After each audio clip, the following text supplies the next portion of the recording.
ဘယ်လိုစကားပြောခါကျမတို့အေးလေပါမြန်မာစာကိုတောင်းရဖြစ်ပါတယ်ကျမဂျပန်ရောက်ပြီး3လကြာမှမြန်မာစာသွားစားမှာဖြစ်ပါတယ်စုပ်ရပြောနေဘာသာတို့လူစားကြလို့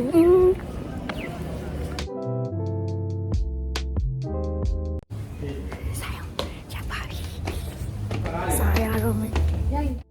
ဆိုင်လေးကတော့နာဂူယာမှာရှိတဲ့ Rangon 25ဆိုတဲ့ဆိုင်လေးပဲဖြစ်ပါတယ်။သူကစကားရေဘူတာကနေဆိုလို့ရှိရင်12မိနစ်လောက်လမ်းလျှောက်ရုံနဲ့ရောက်တယ်ပေါ့နော်။ဒီဆိုင်မှာဆိုလို့ရှိရင်မြန်မာစားစာတွေအပြင်မှာတခြားအေရှားစားစာတွေလည်းရတယ်။ restaurant ဖြစ်တဲ့အတွက်ကြောင့်အရက်တို့ဘီယာတို့လည်းရပါသေးတယ်။ဒီတို့ကတော့ဝါသားတုတ်တို့ချက်သားတံပေါက်ပြီးတော့လို့ရှိရင်ဘိတ်ကက်ကြီးကရဲ့မာလာထန်ရင်ဆိုပြီးတော့၄မျိုးမှာပြီးစားခဲ့ရပေါ့နော်။ဝါသားတုတ်တို့ကလည်း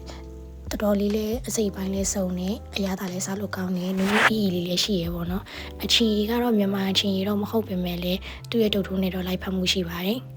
ချက်သားဓာတ်မောက်ကလည်းတူတူပဲပေါ့နော်ဘယ်လိုပြောပြရမလဲ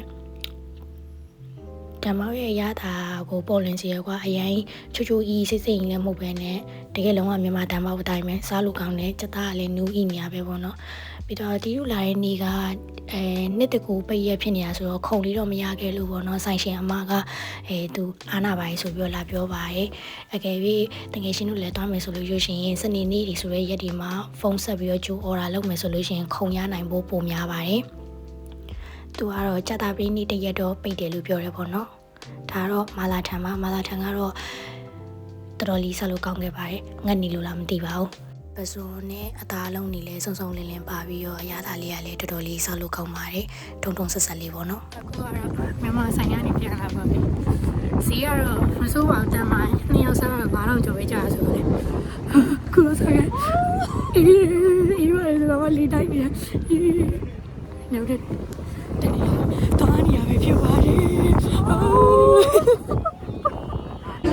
တုံခီရောက်ပါပြီ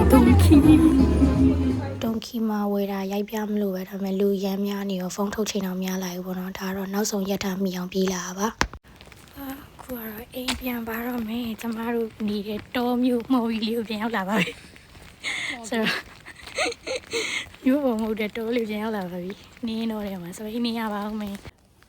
အဲ့စပိန်နေထားနေအိမ်ပြန်မှာပဲဖြစ်ပါတယ်ခုလေးနင်းနေကြနေပါပြီဘုံတော့မြင်အောင်လားမသိဘူးစားဘိုင်ဘိုင်ပါ